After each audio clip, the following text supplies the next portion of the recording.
इस लोकसभा चुनाव में एक सीट पूर्णिया की बहुत चर्चा में रही।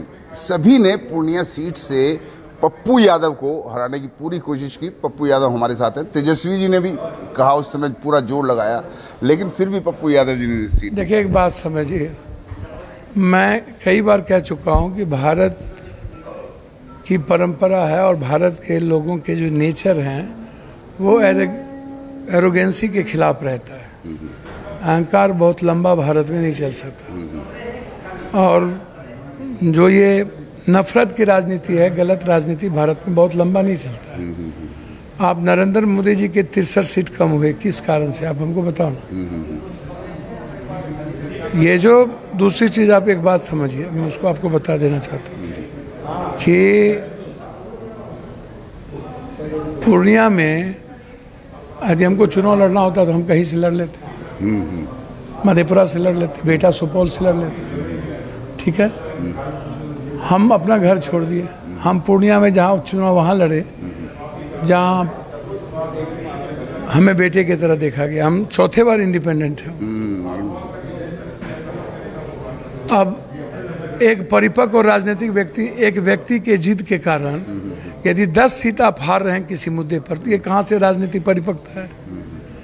ये कहाँ से दूरगामी सोच है? आपका सपना है मुख्यमंत्री बनने का और मन दिल बड़ा है ही नहीं, तो दिल बड़ा रखिएगा ना, बनिए ना आप मुख्यमंत्री, जो बनना हो बनिए।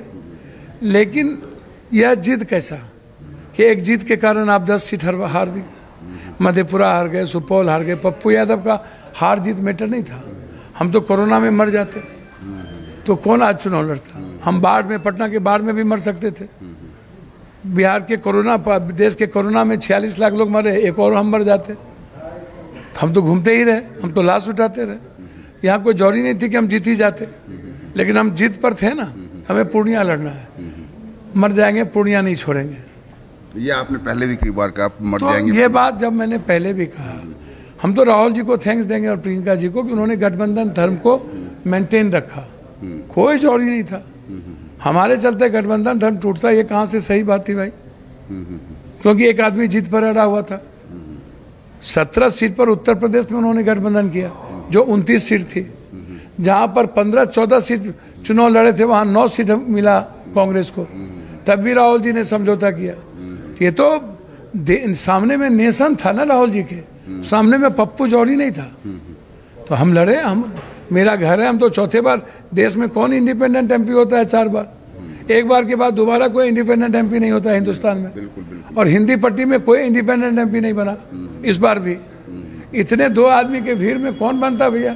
वाकई वाकई पप्पू जी, बहुत बड़ी जीत है आपकी है, और सभी ने इसको देखा कि पप्पू यादव की जीत इतनी बड़ी थी।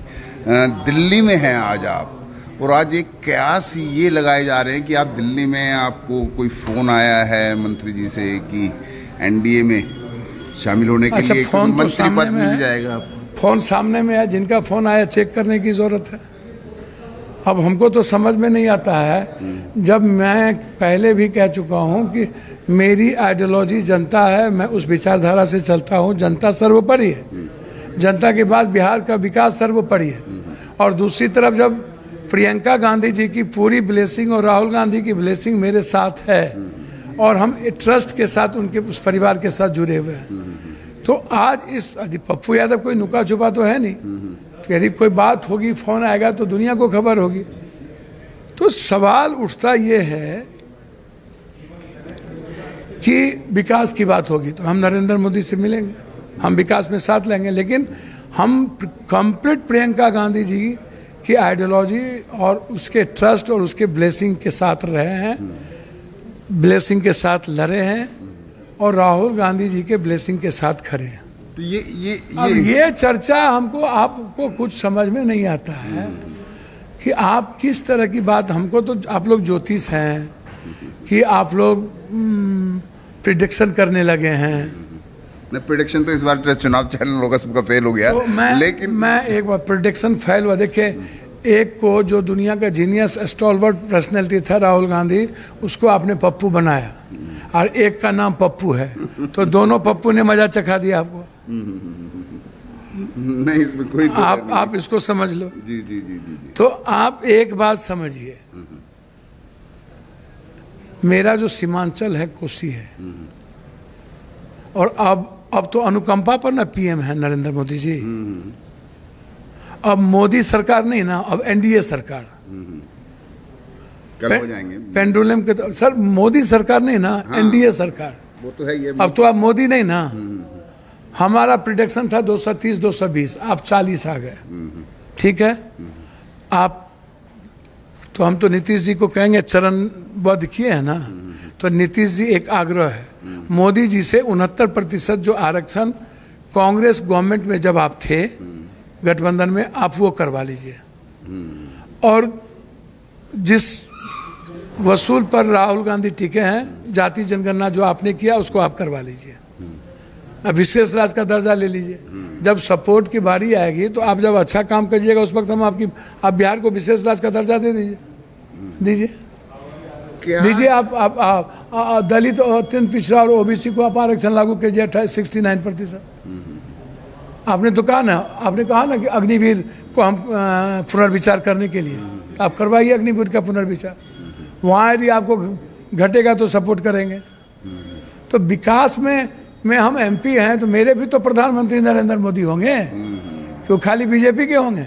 सवाल यही आज आ रहा है कि पप्पू यादव दिल्ली में हैं और क्यास ये लगेगा कई जगह ये ह्यूमर भी, अब आप कह रहे हैं तो मैं ह्यूमर ही कहूँगा उसे, कि वो ह्यूमर भी उड़ा कि पप्पू यादव दिल्ली में, और गृह मंत्री अमित शाह जी तक का फ़ोन आया पप्पू यादव को कि भाई आज ये मिलिए, इस तरीके के। हम एयरपोर्ट पर उतरे अपने बेटे के साथ, अपने साथियों के साथ, सीधा हम लोगों से मिल रहे हैं और उसके बाद हम अपने नेता से मिलने आ गए, कांग्रेस के सारे लीडर से। सर फोन तो कहीं पे भी आ जाता है, उसमें मिलने भैया फोन तो है तो जांच करवा लीजिए। नहीं जांच करनी है। आप भैया जानने चाह रहे हैं भैया मेरे हमको तो, क्योंकि हमें आपकी बातों से लग रहा है आप लॉयल हैं, इंडिया के प्रति पूरी तरीके से लॉयल हैं, लेकिन ऐसा कुछ है, ऐसा है कि रायबरेली चुनाव में प्रचार में गए, अमेठी गए, बनारस गए, तो अब किस लॉयलिटी की बात आप कर रहे हैं? अपने चुनाव के बाद कंटिन्यू हम कांग्रेस के चुनाव में लगे रहे, और लॉयलिटी ऐसी है कि किसी से भी ऊपर है। सवाल बिल्कुल क्लियर है कि हमें पूर्णिया और सीमांचल का नंबर 1 डेवलपमेंट करना है, तो हमें ज़रूरत होगी तो हम मोदी जी से बात करेंगे, मिलेंगे। अच्छा। हाँ, एकदम आँख बंद करके मिलेंगे। ऐसा भी हो सकता है? क्यों नहीं हो सकता? अच्छा, कि आप मंत्री विकास के लिए नहीं मिलेंगे? अगर मंत्रिमंडल में कोई जगह, ऐसी बातें करते हैं आप। कौन? हमको तो मतलब अभी शादी हुआ नहीं, बच्चा की बात होने लगी। भैया बिल्कुल क्लियर हूँ, मैं इंडिपेंडेंट हूँ, जनता ने चुनाव जिताया और मेरे साथ राजनीतिक परिपक्वता और राजनीतिक विश्वास सिर्फ प्रियंका गांधी जी का मेरे साथ रहा है। तो इंडिपेंडेंट है प्रियंका गांधी जी, राहुल गांधी जी के प्रति लॉयल भी है, तो इंडिया में नहीं ऐसा लग रहा कि इंडिया में शामिल नहीं हो रहे हैं क्या? एकदम। हम आज आए ही हैं ना, आप देखते चलिए ना, आप काहे चिंता करते हैं? आप बेफिक्र रहें। आपसे मेरा सिर्फ इतने आग्रह है कि हमारे नेता नीतीश कुमार भाई हैं, मेरे बड़े भाई की तरह इज्जत करता हूँ, और हमारे छोटे भाई हैं चिराग जी, दोनों के अनुकंपा पर अब है ना, तो बिहार का डेवलपमेंट सर्वोच्च होगा ना। हम नरेंद्र मोदी जी को बिहार के स्पीच को याद दिलाएंगे सदन में, सीमांचल में जो वादा किया था उसको याद दिलाएंगे, और जहां वो हमारे इलाके की मदद करेगा वहां हम उनके साथ खड़े रहेंगे। एक बार और आखिरी सवाल की क्लियर कि एनडीए में जाएंगे या नहीं जाएंगे, या इंडिया में? बिल्कुल साफ शब्द में नहीं, बीच बीच में आपने ये कह दिया ना कि मैं विकास के लिए मोदी जी से मिल सकता हूं, तो वो सब बातें थोड़ा सा नहीं मिली, वो तो मिलना पड़ेगा। प्रियंका गांधी जी के साथ उनका जो ब्लेसिंग है, ट्रस्ट है, वो पप्पू यादव के लिए इनफ है, और जिस तरीके का भरोसा उन्होंने मुझ पर किया था, मुझे उससे ज्यादा कुछ नहीं चाहिए। एनडीए में नहीं जाएंगे? हद हो गया भैया, मैं आपको क्या बात, जब मैंने कह दिया कि मैं निर्दलीय हूं तो मैं कहां जाऊं, और जब मेरा पॉलिटिकल कमिटमेंट और पॉलिटिकल ट्रस्ट प्रियंका जी को लेकर के है, तो फिर ये सवाल कहां से उठता है? थैंक यू, धन्यवाद पप्पू जी, जो साफ कह रहे हैं। दिल्ली में जरूर हैं आज, लेकिन जो कयास लगाए जा रहे थे कि पप्पू यादव शायद एनडीए में शामिल हो सकते हैं, उन्हें मंत्रिमंडल में जगह मिल सकती है, तो उसके लिए बिल्कुल डिनाई कर रहे हैं, साफ मना कर रहे हैं कि नहीं, ऐसा कुछ नहीं है। उनकी लॉयल्टी पूरी तरीके से इंडिया के साथ है। कैमरामैन जहांगीर खान के साथ विनय सिंह, न्यूज़ 24 दिल्ली। जब रहेंगे निष्पक्ष